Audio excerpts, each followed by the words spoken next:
Hi guys, magandang araw ng abang araw ngayon, Biyernes.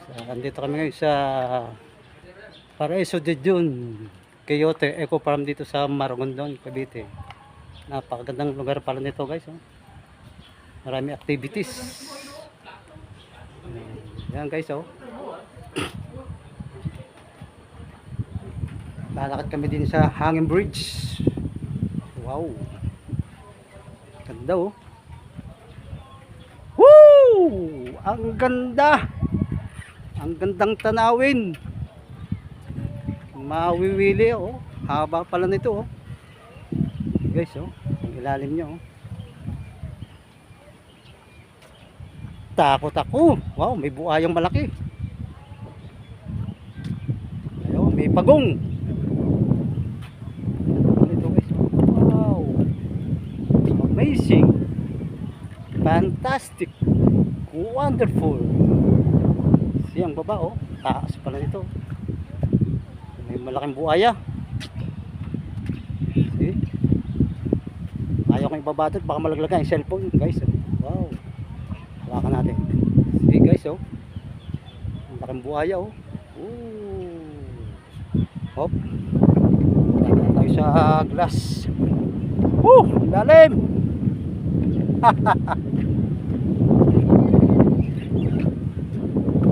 ito, halos pala ito 8 hektarya pala, ang laki ng place na to.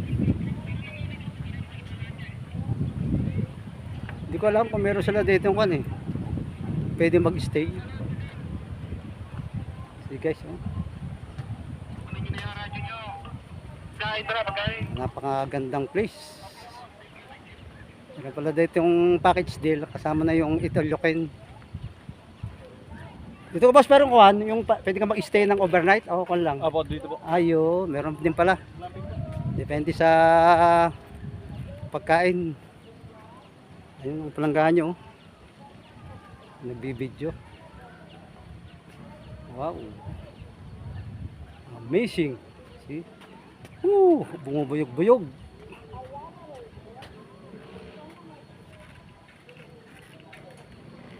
Nice place. Doon kami dumaan kanina eh. Sabi lang yun.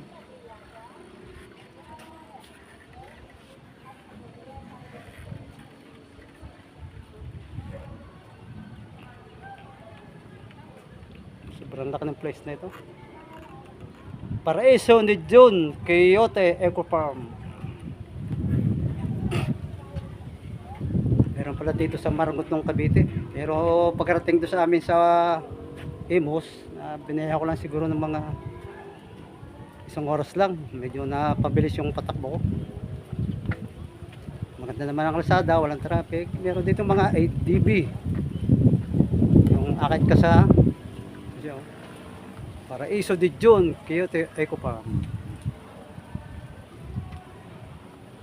Ganda rin, pag meron kang budget, yan, okay lang.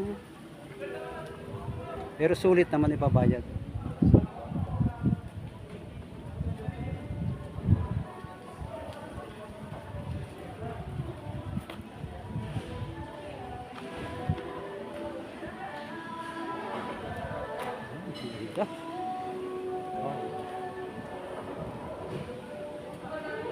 Nagawin yung bumalik dito.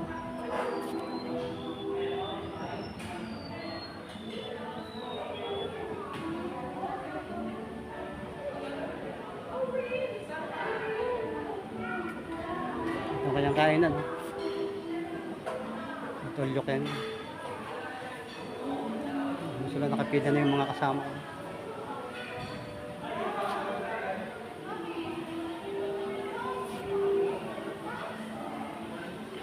Ganun place na to.